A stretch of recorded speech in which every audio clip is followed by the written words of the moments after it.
అందరికీ నమస్కారం. విధ్వంసకారుడి నాయకత్వానికి దార్శనికుడి నాయకత్వానికి మధ్య ఉన్న తేడా సైకో జగన్మోహన్ రెడ్డి ముఖ్యమంత్రిగా పరిపాలన ప్రారంభం ఏ విధంగా ఉంది, ఈరోజు నారా చంద్రబాబు నాయుడు గారి పరిపాలన ప్రారంభం ఏ విధంగా ఉంది. సైకో జగన్మోహన్ రెడ్డి పరిపాలన ప్రారంభం ప్రజావేదిక కూల్చివేతతో మొదలైతే ఈరోజు నారా చంద్రబాబు నాయుడు గారి పరిపాలన ప్రారంభం రాష్ట్రంలో ఉన్న నిరుద్యోగ యువత యువకులకు భవిష్యత్తుకు ఆశలు కల్పించే విధంగా, రాష్ట్రంలో ఉన్న నిరుపేదలకు ఆకలి తీర్చే విధంగా, అదేవిధంగా అవ్వాతాతలకు భవిష్యత్తుపై భరోసా కల్పించే విధానం. నారా చంద్రబాబు నాయుడు గారు పరిపాలన ప్రారంభించే సమయంలో 5 ఫైళ్లపై సంతకం చేయడం జరిగింది. 16,347 డిఎస్సి మెగా డిఎస్సిని ఆయన రిలీజ్ చేస్తూ సంతకం చేయడం జరిగింది.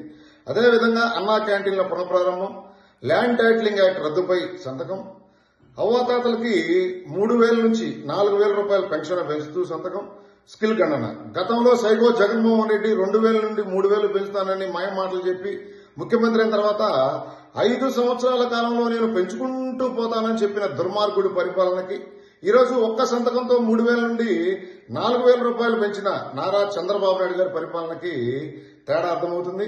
2024 సార్వత్రిక ఎన్నికల్లో ఆంధ్రప్రదేశ్ ప్రజలు తీసుకున్న నిర్ణయం సరైనదే నిరూపిస్తూ ఈరోజు ఆంధ్రప్రదేశ్ భవిష్యత్తుని ఒక అభివృద్ధి ప్రదాత చేతుల్లో పెట్టామని ప్రజలు నమ్మే విధంగా ఆయన పరిపాలన ప్రారంభించడాన్ని ఆంధ్రప్రదేశ్ యువకుడుగా ఆయనకు నేను కృతజ్ఞతలు తెలియజేస్తా ఉన్నాను.